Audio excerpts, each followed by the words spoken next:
उद्यमिता विभाग के अनुदेशकों के नियुक्ति पत्र वितरण के लिए आयोजित आज के इस समारोह में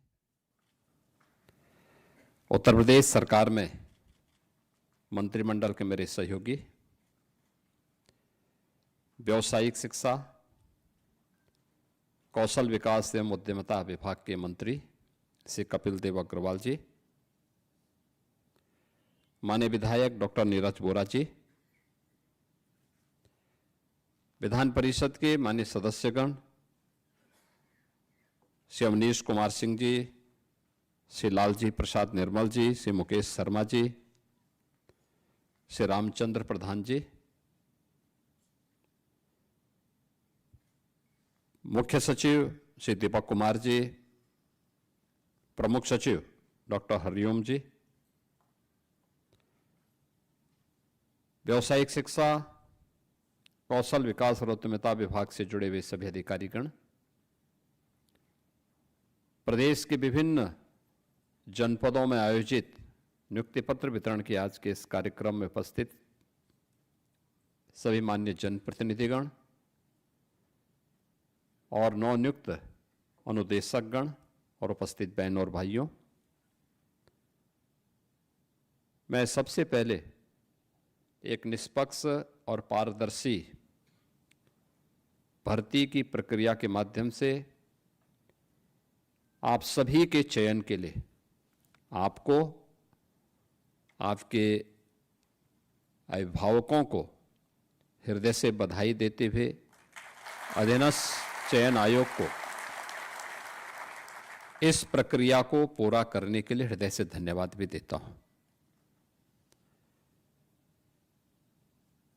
प्रधानमंत्री मोदी जी ने देश के अंदर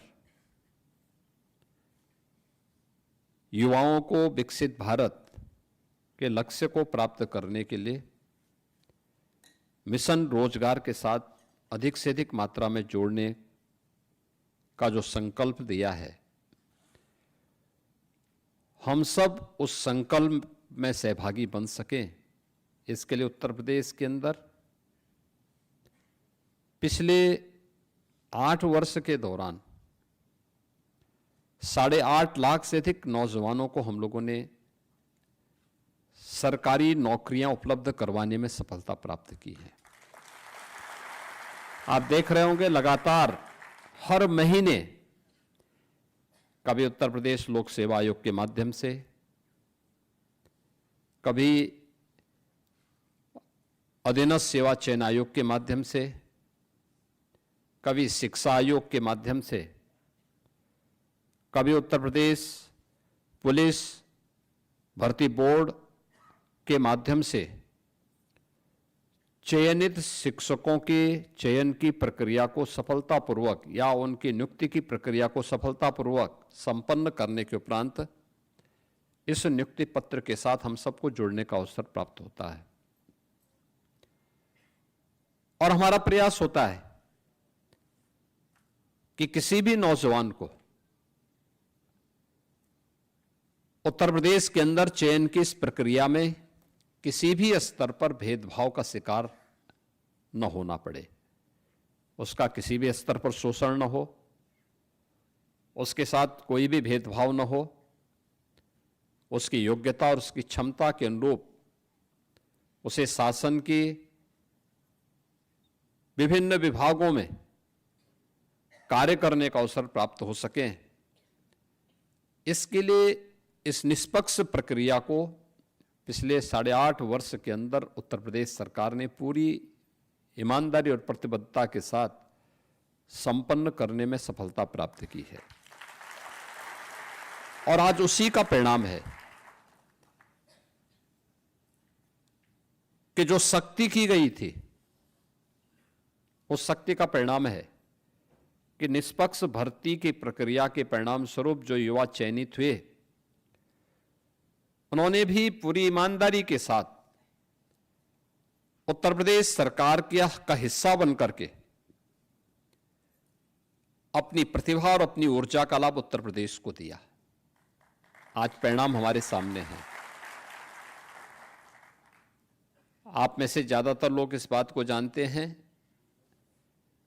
आज से 8 वर्ष पहले आप में से ज्यादातर जो नवनियुक्त अनुदेशक हैं वे अपने पॉलिटेक्निक में या स्कूली जीवन में रहे होंगे, और उस समय इस बात का अनुभव क्या होगा आप लोगों ने कभी कि उत्तर प्रदेश के साथ 2 बातें चस्पा थी। एक, उत्तर प्रदेश का नौजवान या उत्तर प्रदेश का कोई नागरिक उत्तर प्रदेश के बाहर जाता था तो उसके सामने एक पहचान की संकट खड़ी होती थी। लोग हे दिस से देखते थे। परिणाम था उत्तर प्रदेश के नागरिकों के मन में एक हीन भावना पैदा होती थी। और दूसरा, हमारे ऊपर एक लेवल लगा दिया गया था कि ये बीमारू राज्य है, यानी देश के विकास का बैरियर है। इतना बड़ा राज्य, इतना संसाधनों से भरपूर राज्य, प्रकृति की और परमात्मा की असीम कृपा वाला राज्य, जिस राज्य में बार बार ईश्वर को भी अपने किसी न किसी अवतार के रूप में जन्म लेना पड़ा, आना पड़ा, ऐसा राज्य और बीमारू हो जाए, पहचान के संकट के दौर से गुजर जाए, कोई भी व्यक्ति अपने आप को सुरक्षित महसूस न करे,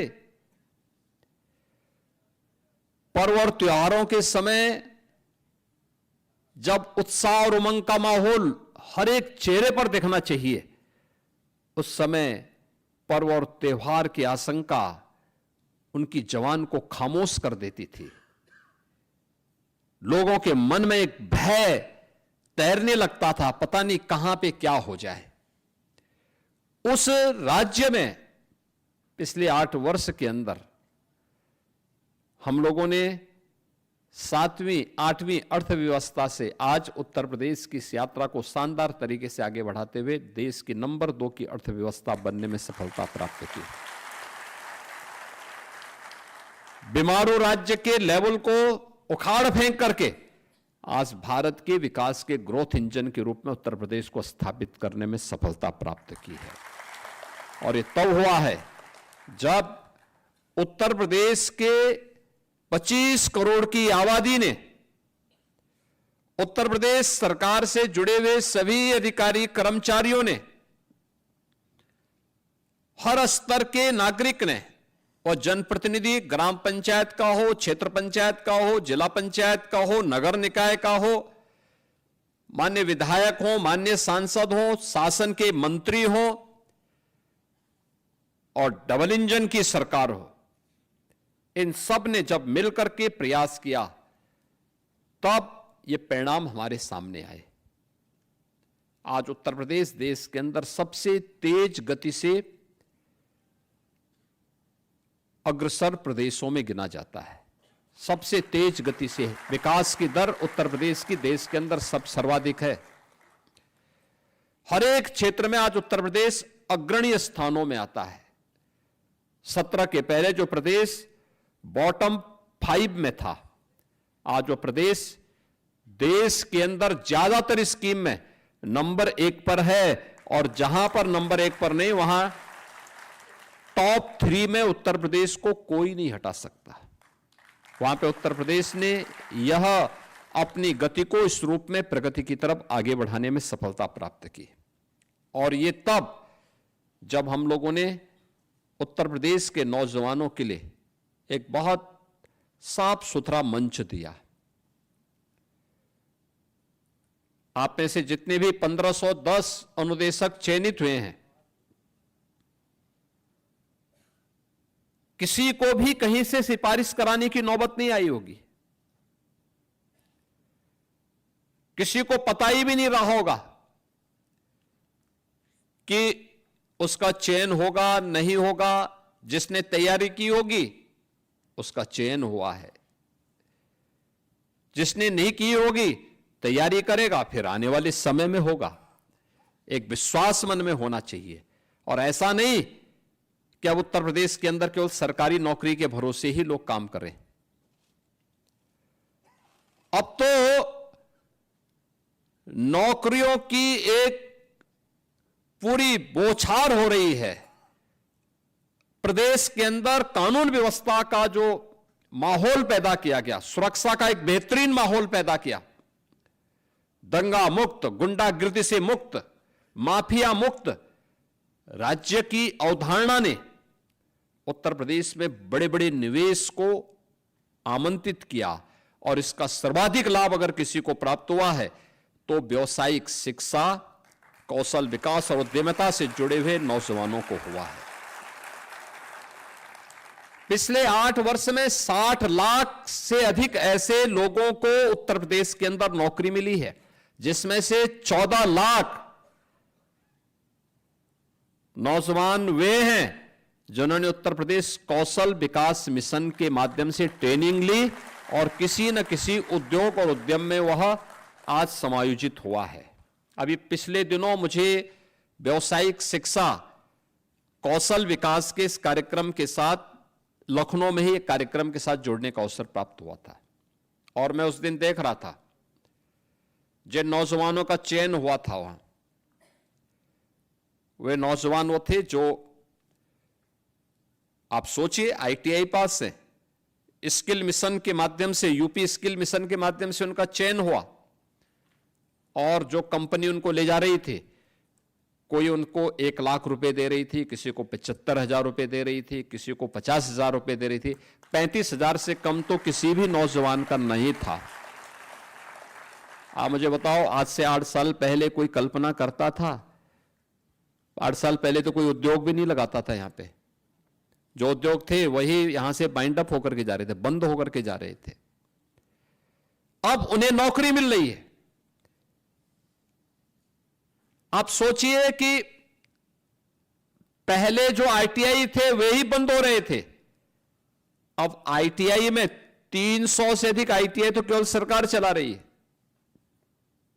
पिछले 8 वर्ष में 60 से अधिक नए गवर्नमेंट के स्तर पर नए आईटीआई बनाए गए और निजी क्षेत्र में भी 3000 से अधिक आईटीआई बने हुए हैं, जिन्होंने नए नए ट्रेड के साथ, लगभग 100 ऐसे ट्रेड वर्तमान में चल रहे हैं जो देश और दुनिया की वैश्विक मार्केट की, ग्लोबल मार्केट की आवश्यकताओं की पूर्ति करने के लिए स्किल मैन पावर की आपूर्ति कर सके।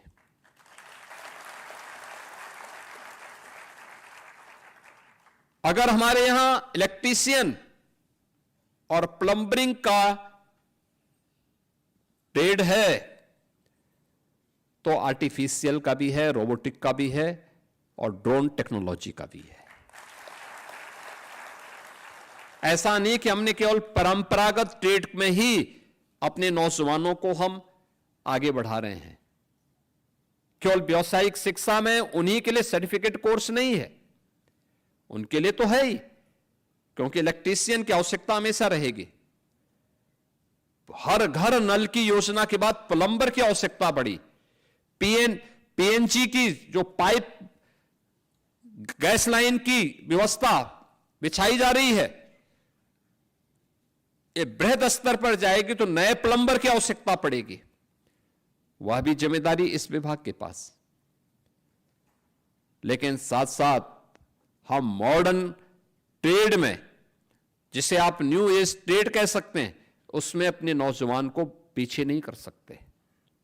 और इसलिए टाटा टेक्नोलॉजीज के साथ मिलकर के 150 आईटीआई को इन सब प्रकार के ट्रेड के साथ जोड़ करके आज हम उत्तर प्रदेश के नौजवानों को नए समय के अनुरूप, ग्लोबल मार्केट की आवश्यकता के अनुरूप उस प्रकार की ट्रेनिंग दे रहे हैं। और उसी का परिणाम है कि अब उत्तर प्रदेश का नौजवान उत्तर प्रदेश के अंदर या देश के अंदर या दुनिया के अंदर कहीं भी अपने लिए रोजगार मांगेगा नहीं, बल्कि कंपनियां आकर के उसका चयन करके लेकर के जाएंगे। यह इसलिए हुआ क्योंकि सरकार की मंशा साफ है। नियत स्पष्ट है, होना है। हर व्यक्ति अपने अनुसार अपने रोजगार को चयन करने के लिए स्वतंत्र होना चाहिए और उसकी सुविधा दी गई। याद करिए, आज से 8 वर्ष पहले उत्तर प्रदेश के अंदर नए उद्योग की बात तो दूर, जो परंपरागत उद्यम भी था, उसके जो क्लस्टर थे वे भी बंद के कगार पर थे। उत्तर प्रदेश ऐसा नहीं कि हमेशा ऐसे विपन्न रहा होगा, जो 8 वर्ष पहले करके छोड़ दिया गया था। उत्तर प्रदेश आज से 400 वर्ष पहले की बात अगर करेंगे तो देश का सबसे समृद्ध राज्यों में था। व्यापक लूट खसोट और अराजकता के बावजूद, यानी विदेशी आक्रांताओं के हमले भी हुए, अंग्रेजों ने भी लूटा, उस सब के बावजूद जब ये देश 1947 में स्वतंत्र हुआ था, तब भी उत्तर प्रदेश देश के सबसे बड़ी अर्थव्यवस्था उत्तर प्रदेश थी। भारत की सबसे बड़ी अर्थव्यवस्था उत्तर प्रदेश थी। 1960 तक भी उत्तर प्रदेश का जो योगदान था भारत की अर्थव्यवस्था में 14% था। और 1947 से 60 तक भी उत्तर प्रदेश देश के नंबर 1 की अर्थव्यवस्था थी। 60 के बाद उसमें गिरावट आनी प्रारंभ हुई और 2016 आते आते उत्तर प्रदेश का जो कंट्रीब्यूशन था वह मात्र 8% के आसपास रह गया था। हम 8वीं अर्थव्यवस्था बनकर के रह गए थे। नंबर 1 से 8 पर पहुंचा दिया था इन लोगों ने। ये कारनामे थे। जब नीतियां स्वयं के स्वार्थ को ध्यान में रख करके, वोट बैंक की चिंता करके और परिवार के हितों के संरक्षण करने के लिए जब बनाई जाती हैं तो वो दुर्गति की तरफ ऐसे लेके जाती हैं जैसे उत्तर प्रदेश को लेके गए थे लोग। जहां नौजवान के सामने पहचान का संकट था, जहां बेटी और व्यापारी अपने आप को असुरक्षित पाते थे, जिस राज्य में पर्व और त्योहार के पहले उत्साह और उमंग तो कोसों दूर, हर व्यक्ति के चेहरे पर एक भय और दहशत का माहौल होता था, पता नहीं अब क्या होगा, तो उसके सामने पहचान का संकट आना ही था। आज आप देख रहे होंगे उत्तर प्रदेश आज पूर्णिमा है। आज कई जगहों पर पूर्णिमा का स्नान हो रहा है। सायंकाल रात्रि में चंद्र ग्रहण भी लगेगा। अलग अलग उत्सव उससे पहले संपन्न हो चुके होंगे। अभी गणपति महोत्सव हुआ, उसी बीच में बारह फुआद भी आया। कहीं कोई दंगा हुआ क्या? कहीं कोई गुंडागर्दी हुई क्या? आज लाखों की संख्या में लोग स्नान कर रहे हैं। अयोध्या में, काशी में, प्रयागराज में, गढ़मुक्तेश्वर में और भी अन्य महत्वपूर्ण तीर्थों पर कहीं कोई दिक्कत नहीं। व्यक्ति आराम से अपनी श्रद्धा के अनुरूप जा रहा है। उसको पर्व और त्योहार मनाने की पूरी स्वतंत्रता है। सरकार वहां पे सुविधा उपलब्ध करवाती है। लेकिन क्या 8 वर्ष पहले क्या संभव था? क्या 8 वर्ष पहले इस प्रकार की नियुक्ति पत्र वितरण के इवेंट हो पाते थे क्या? वे कर ही नहीं सकते थे। क्योंकि करते कैसे? एक तो भर्ती की प्रक्रिया ही पूरी नहीं हो पाती थी, क्योंकि हर भर्ती की प्रक्रिया में कोई ना कोई ऐसा लकुना लग जाता था कि उसको मान्य न्यायालय के द्वारा रोक लगा दी जाती थी। इतना पैसा ले लिया जाता था कि वह किसी भी अभ्यर्थी से आंख मिलाकर के बात करने की स्थिति में नहीं होते थे। क्या पुलिस की भर्ती हो, क्या शिक्षकों की भर्ती हो, क्या अनुदेशकों की भर्ती हो, और क्या किसी अन्य विभाग की भर्ती हो। क्योंकि जब व्यक्ति बेईमानी और भ्रष्टाचार का सहारा लेता है तो उसका नैतिक पतन हो चुका होता है, वह फिर चेहरा उठाकर के बात करने की स्थिति में नहीं होता है। और कमोबेश यही स्थिति 2016 के पहले सरकार ने कर दी थी। उस समय सरकार में बैठे हुए लोगों ने कर दी थी। परिणाम था उत्तर प्रदेश का नौजवान हताशा और निराशा के दौर से गुजर रहा था। जब नौजवान हताश और निराश होगा तो अर्थव्यवस्था को तो बैठना ही बैठना है। अर्थव्यवस्था तो नीचे गिरेगी ही गिरेगी। और यही होता था पिछले 8-8.5 वर्ष के अंदर, जब सामूहिक रूप से प्रयास हुआ। आज परिणाम है कि नौकरी सरकारी क्षेत्र में भी है, निजी क्षेत्र में भी है, स्वयं का रोजगार भी है, और बड़े बड़े रोजगार मेले लग करके वहां पर लोगों के लिए कहा जाता है कि भाई आप भी अपने अनुसार चयन करिए, आप कहां जाना चाहते हैं। स्वयं का स्टार्टअप स्थापित करना है, स्वयं का उद्यम स्थापित करना है, उसके लिए भी स्कीम है। हमने युवा उद्यमी स्कीम भी एक लागू की है अभी, और युवा उद्यमी स्कीम के माध्यम से हम लोगों ने व्यवस्था की, कोई युवा अपना स्वयं का रोजगार स्थापित करना चाहता है, पहले चरण में 5 लाख तक का ऋण उस युवा को, 21 वर्ष से 40 वर्ष का जो युवा होगा, हम उसको ब्याज मुक्त और गारंटी मुक्त ऋण देंगे, और मार्जिन मनी भी 10% तक देंगे। आप अनुमान करिए, जनवरी में हमने प्रारंभ की स्कीम, अब तक 70,000 से अधिक युवा इस स्कीम के अंदर आच्छादित हो चुका है, वो ले चुका है लोन, काम अपना शुरू कर दिया है। हर वर्ष 1 लाख युवा को हम इस स्कीम के साथ जोड़ने वाले हैं। इतने बड़े पैमाने पर आ रहे हैं। इसके बाद जब वह अपना मूलधन देगा, वापस कर देगा बैंक को, क्योंकि ब्याज तो सरकार देगी, गारंटी भी सरकार दे रही है, तो मूलधन का जो शेष राशि जब वो वापस कर देगा तो अगली बार उसको फिर अपने उद्यम के लिए, अपने व्यवसाय के लिए लोन चाहिए होगा। 7.5 लाख तक का फिर ब्याज मुक्त और गारंटी मुक्त हम लोन देंगे। तीसरे चरण में 10 लाख तक देंगे। ये सभी प्रक्रियाएं सरकार के युवाओं को प्रोत्साहित करने वाली योजनाएं हैं,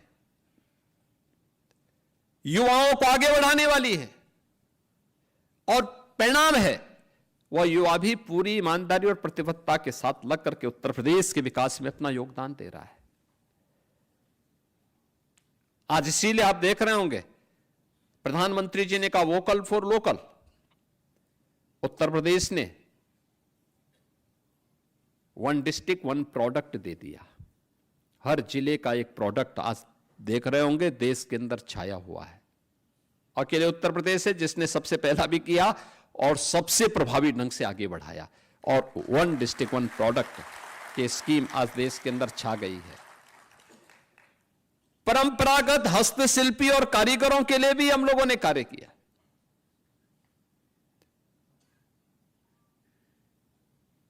हस्तशिल्पी और कारीगर, यह किसी भी व्यवस्था की जान होती है, इसके बगैर सिस्टम नहीं चल सकता जी। राष्ट्रपिता महात्मा गांधी ने जिस व्यवस्था को ग्राम स्वराज के बारे में उन्होंने बात की थी, ग्राम स्वराज, आत्मनिर्भर ग्राम पंचायत, आत्मनिर्भर नगर निकाय।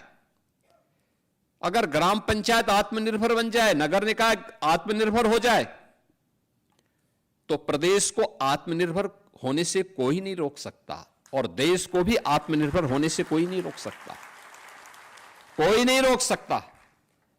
याद रखना, आत्मनिर्भर होना ही हमारे विकसित होने की पहली शर्त है। पहली शर्त है। प्रधानमंत्री जी ने यही विजन दिया है देशवासियों को कि भाई हमने देश की अर्थव्यवस्था को 11वीं अर्थव्यवस्था से लाकर के चौथी अर्थव्यवस्था बना दिया है। अगले 1-2 वर्ष में भारत देश की तीसरी बड़ी अर्थव्यवस्था बनेगा। तीसरी अर्थव्यवस्था बनने के बाद हमें अब नंबर 1 और 2 की लड़ाई के लिए अपने आप को तैयार करना है। 140 करोड़ भारतवासियों को इसके साथ जुटना पड़ेगा। 140 करोड़ भारतवासी सामूहिक प्रयास करेंगे, परिणाम आएगा, अवश्य आएगा। और जो प्रयास आज देश के अंदर हुए हैं उसमें हमें आत्मनिर्भरता की उस लक्ष्य को प्राप्त करने की दिशा में भी अपने स्तर पर कार्य करना होगा, जिसमें आपकी बड़ी भूमिका होने वाली है। याद रखना, सीखने और सिखाने में कोई गुरेज नहीं करनी चाहिए। हो सकता है आपने ट्रेनिंग जब ली होगी उस समय उस प्रकार का ट्रेड नहीं रहा होगा, आप सीखे ना हो, उसी से मिलता जुलता कोई ना कोई ट्रेड होगा, उसमें सीखिए। एक महीने आप चूंकि उस क्षेत्र में हैं, आपको कम समय लगेगा, लेकिन सीखेंगे और उसमें पारंगत होंगे। नए लोगों को उसमें ट्रेंड करिए, उसको और आगे बढ़ाइए। आपके द्वारा प्रशिक्षित जो युवा हो वह इतना सुयोग्य हो, उसको इतना स्किल मैन पावर आप वहां से तलाश करके भेजिए कि जो भी वहां से निकले उसके लिए ग्लोबल मार्केट में कहीं भी उसकी स्किलिंग पर कोई प्रश्न चिन्ह न खड़ा करे। और इसीलिए जब हम यहां पर हैं, मैं आज इस बारे में कहूंगा व्यावसायिक शिक्षा, कौशल विकास और उद्यमिता विभाग को कि हमारे जो रोजगार मेले लगते हैं वह केवल विभाग अकेले न लगाएं, एमएसएमई विभाग को भी अपने साथ जोड़ें, सूक्ष्म लघु मध्यम उद्यम विभाग को अपने साथ जोड़ें, श्रम और सेवायोजन विभाग को भी अपने साथ जोड़ें। ये तीनों मिलकर के एक साथ अपने अभियान को, श्रम और सेवायोजन, सूक्ष्म लघु मध्यम उद्यम और व्यावसायिक शिक्षा, कौशल विकास और उद्यमिता विभाग, ये तीनों मिलकर के एक साथ अगर इस अभियान को चलाएंगे, मेरा यह मानना है उत्तर प्रदेश में नौकरियों की एक नई बौछार आती हुई दिखाई देगी। बड़े पैमाने पर हम लाखों नौजवानों के लिए ऐसे रोजगार की सुविधा उपलब्ध करवा सकते हैं जैसे 17 के पहले जो क्षेत्र बीमार था, जैसे